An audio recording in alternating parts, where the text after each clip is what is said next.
Esgotadas na práctica a totalidade as parcelas do polígono da Tomada, o Concello da Pobra ten proposta unha nova ampliación cara á zona sur do parque empresarial. E agora temos que abordar unha nova ampliación porque está esgotado, xa as parcelas que quedan son as parcelas que pertencen ao Concello da Pobra. Estamos pois ante un novo reto que, bueno, que creemos que vai ser significativo pois para o futuro deste Concello, non? Precisamente o obxectivo da visita de Beatriz Sestallo era estudar a viabilidade desta opción para que o Concello xa encargou un anteproxecto. Trátase dunha opción viable dende o punto de vista topográfico e sostible a nivel medioambiental. Nós temos unha coincidencia nun plantexamento de polígonos industriais que señan sostibles, dende logo a SEA está promovendo pois actuacións con perspectiva medioambiental cara a tamén dende o punto industrial, que pode parecer chocante, pero non pode selo. Temos que aclimatar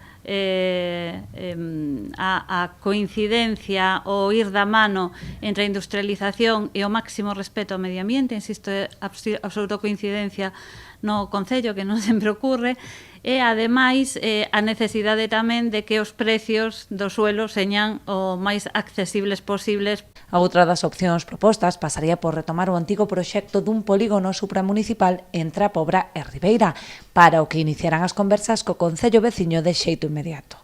Porque non descartamos todavía o solo industrial por riba da autovía, onde estaba o famoso polígono intermunicipal, o polígono supramunicipal, entre o Concello de Ribeira da Pobra. O terreno da Pobra sigue estando aí, exploraremos tamén as posibilidades de que Ribeira participe. Sería unha opción, bueno, pois a longo prazo, porque conseguiríamos moitos máis metros cuadrados, pero tamén, evidentemente, requeriría un maior investimento.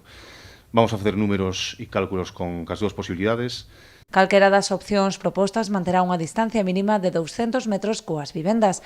Unha vez definido o emprazamento, o Concello da Pobra informará a todos os veciños e adoptará as medidas precisas para minimizar a afectación.